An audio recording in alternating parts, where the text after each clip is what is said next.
श्रीषा, ए दीदी, काय काय करायली पिल्लू? पुस्तक वाचत होते. अच्छा, आज किती तारीख आहे का? अगं आई, आज ना 1 ऑगस्ट आहे. हो का? हं. आज काय आहे मग? आज लोकमान्य टिळकांची पुण्यतिथी आहे हं. आणि अण्णाभाऊ साठेंची जयंती आहे. अच्छा. लोकमान्य टिळक पुण्यतिथीचा आज कार्यक्रम होता आमच्या शाळेमध्ये, पण मी आज शाळेतच गेली नाही. का बरं बुट्टी मारली? ते अर्धी शाळा होती ना, आणि उठली पण नव्हते मी. अच्छा. ते आज काल थोडं उशीर झाला झोपायला. अच्छा. दीदी, तुला माहिती आहेत का लोकमान्य टिळक कोण होते ते? हो, कोण होते ते? ते एक म्हणजे स्वातंत्र्य सैनिक होते. हो का? आणि कुठं जन्म झाला होता त्यांचा? त्यांचा जन्म रत्नागिरी जिल्ह्यातील चिखली या गावी झाला. हो का? अरे वा. आणि त्यांचा आवडता विषय कोणता होता मग? गणित हो. आणि संस्कृत होता. बापरे, 2 विषय आवडत होते का त्यांना? हो. गणित विषय सगळ्यात जास्त आवडता होता ना त्यांचा? हम्म. हो का? हो आई, मोठे मोठे गणित सुद्धा ते सुटकी सरशी सोडवायचे. हो का? हो. अरे वा. तुला आवडतेत का ग टिळक? हो. हो का? टिळकांनी आपल्या स्वातंत्र्य लढ्यामध्ये भरपूर कार्य केले नाही का? जहालमतवादी होते ते, हो की नाही? मग त्यांनी कोणकोणते उत्सव चालू केले दीदी? त्यांनी शिवजयंती आणि गणेशोत्सव चालू केले. हो का? राष्ट्रांमध्ये एकात्मता निर्माण करण्यासाठी, हो की नाही? आणि मला असं मी ऐकले त्यांनी 2 वृत्तपत्र पण लिहिले होते. माहिती आहेत का तुला? कोणते आहेत ते? केसरी आणि मराठा. हो का? हम्म. बापरे, जनतेला स्वातंत्र्याबद्दल म्हणजे प्रेरणा देत होते जनतेला वाटतं ते, हां. हो की नाही? हां. अच्छा. आणि त्यांनी एक ग्रंथ पण लिहिला होता ग? हो, गीता रहस्य. हो का? कुठे लिहिला होता तो? तो ना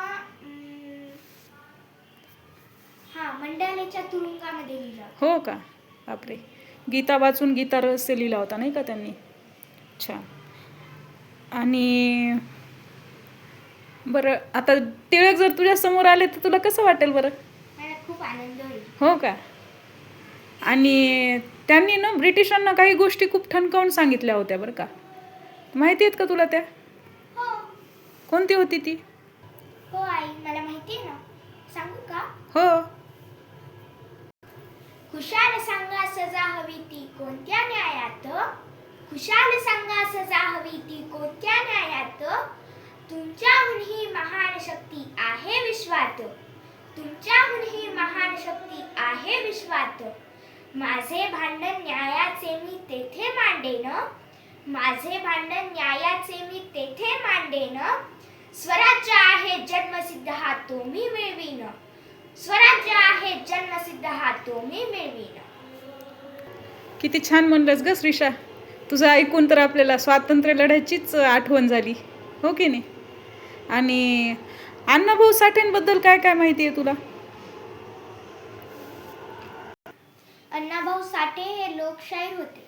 त्यांना लोकशाहीर ही पदवी भेटली होती. हो का? आणि त्यांनी एक पुस्तक लिहिलं होतं, त्याचं नाव मला वाटते फकीरा काय की कादंबरी. हां, कादंबरी लिहिली होती. त्याला राज्य पुरस्कार मिळाला होता, माहिती आहे का तुला? नाही. फकीरा. मला हां. त्यांच्याबद्दल काही जास्त माहिती नाही. त्यांनी कादंबऱ्या पण लिहिलेल्या आहेत दीदी. लोकशाहीर होते ते. हां.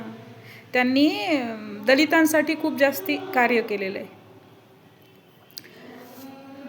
अगं आई, मला याच्यावरून ना टिळकांची सिंहगर्जनाच आठवली. कोणती केली होती? ब्रिटिशांसाठी केली होती नाही का? हां. कोणती?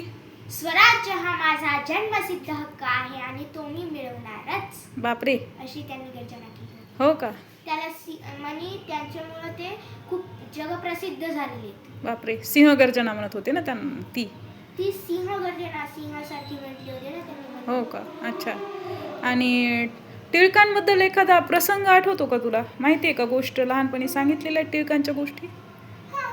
कोणती गोष्ट? शेंगा. शेंगा. हां. काय शेंगा खाण्याबद्दल किस्सा घडला होता नाही का शाळेमध्ये त्यांच्या? हां. माहिती आहे का तुला? हो. काय होता तो? ते म्हटले होते की मी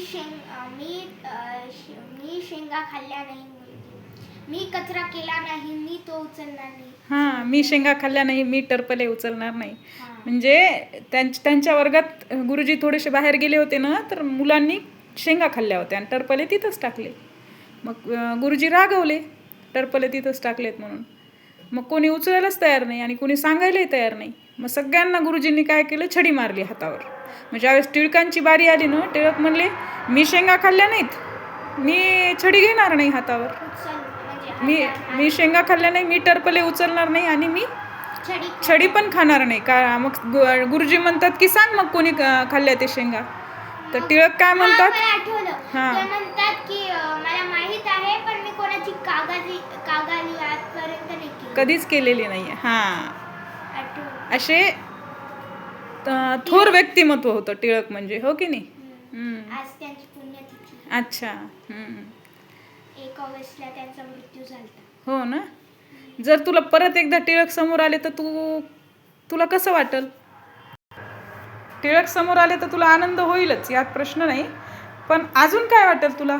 काय करून घ्यावं असं वाटेल त्यांच्याकडून, किंवा काय शिकावं असं वाटेल? मला त्यांच्याकडून गणित आणि संस्कृत हा विषय शिकून घ्या असं वाटेल. ते गणित आणि त्यांची सिंहगर्जना परत ऐकून घ्या, तेव्हा मी नव्हते ना. हो का? मग एकदा तू म्हणून दाखव बरं परत एकदा सिंहगर्जना. स्वराज्य हा माझा जन्मसिद्ध हक्क आहे आणि तो मी मिळवणारच. Very good.